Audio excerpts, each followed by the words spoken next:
महाराष्ट्र में कल 288 सीटों के लिए वोटिंग होनी है, लेकिन वोटिंग से पहले यहां कथित कैश कांड पर सियासी संग्राम छिड़ गया है। विपक्ष ने बीजेपी नेता विनोद तावड़े पर पैसे बांटने का आरोप लगाया, जबकि बीजेपी इसे विपक्ष की साजिश बता रही है। इस मामले में अब तक 3 एफआईआर भी दर्ज की गई। आखिर कैश कांड का सच क्या है, आइए जानते हैं।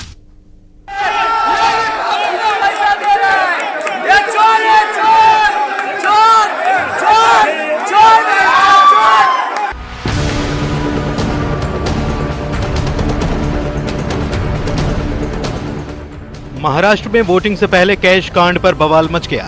विपक्षी पार्टियों ने बीजेपी नेता विनोद तावड़े पर वोट के लिए कैश बांटने के आरोप लगाए। हालांकि बीजेपी आरोपों को निराधार बताने लगी। कैश कांड पर सियासत जोरदार है, लेकिन उससे पहले ये तस्वीरें देखिए जिसको लेकर तावड़े पर कैश बांटने के आरोप लगाए जा रहे हैं। ये वीडियो महाराष्ट्र के पालघर जिले का है, जहां पर होटल में विनोद तावड़े मौजूद थे। यहाँ पर बहुजन विकास आघाड़ी पार्टी के कार्यकर्ताओं ने हंगामा किया और तावड़े पर कैश बांटने के आरोप लगाए। कैश कांड को लेकर महाविकास आघाड़ी और महायुति गठबंधन के बीच वार पलटवार शुरू हो चुका है। बहुजन विकास आघाड़ी के नेताओं का आरोप है कि विनोद तावड़े 5 करोड़ रुपए लेकर होटल में पहुंचे थे। उनके साथ नाला सोपारा सीट से बीजेपी उम्मीदवार राजन नाइक और दूसरे कार्यकर्ता भी थे। आरोप है कि होटल में वोटर्स को पैसे बांटे जा रहे थे।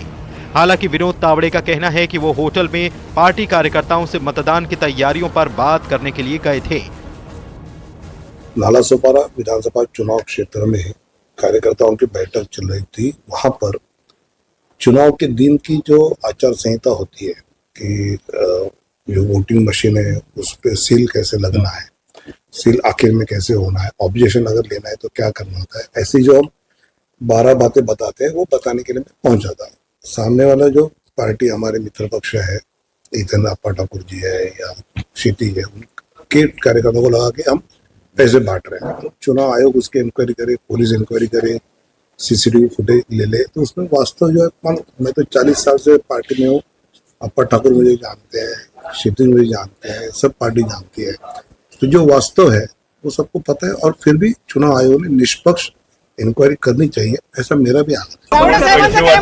पैसे वाटणारे बोलतात की आम्ही वाटायला आलोय। हजारों की तादाद में कार्यकर्ता चले हुए हैं, हजारों की तादाद में कार्यकर्ता बाहर चले हुए हैं। कार्यकर्ता कोई भी कानून हाथ में नहीं लेंगे। विपक्ष का आरोप है कि विनोद तावड़े 5 करोड़ रुपए लेकर होटल पहुंचे, लेकिन जब पुलिस ने मौके पर पहुंचकर तलाशी ली तो सिर्फ 9,53,900 रुपए बरामद किए गए। चुनाव आयोग ने इस मामले में 3 एफआईआर दर्ज कराई हैं, जिनमें 2 एफआईआर में बीजेपी उम्मीदवार राजन नाइक का नाम है, जबकि 1 एफआईआर में बहुजन विकास आघाड़ी के नेताओं के भी नाम हैं। 1 एफआईआर में विनोद तावड़े का भी नाम है। बीजेपी नेताओं का दावा है कि जिस एफआईआर में विनोद तावड़े का नाम है वो आचार संहिता के उल्लंघन को लेकर है, न कि कैश बांटने के आरोपों को लेकर।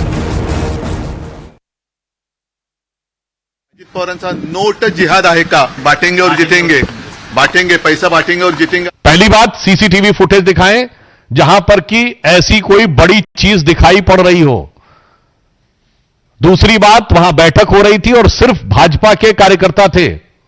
और तीसरी बात, यदि वो इस प्रकार का आरोप लगाते हैं तो वो जो आपका आरोप वाली घटना है उस जगह पे, स्थल पे होना चाहिए कि सभा स्थल पे होना चाहिए। तीनों बातें साफ दिखा रहा है कि अपनी पराजय को अवश्यंभावी जानकर अब खिसियाहट और बौखलाहट में, यानी इसे कहा जाए कि हताशा और निराशा में, महाविकास आघाड़ी विक्षिप्तता की सीमा तक पहुंच गई है। दुर्भाग्यपूर्ण बात है, सुप्रीम कोर्ट को सो ऑटो कॉग्निशन देना चाहिए और इसकी पूरी तरह से सुप्रीम कोर्ट मॉनिटर जांच होनी चाहिए। वोटिंग से पहले कथित कैश कांड पर महाराष्ट्र में सियासत उबाल मार रही है। विपक्ष कैश बांटने के आरोप लगा रहा है तो बीजेपी कह रही है विपक्ष हार के डर से साजिश रच रहा है। Bureau report, news 18।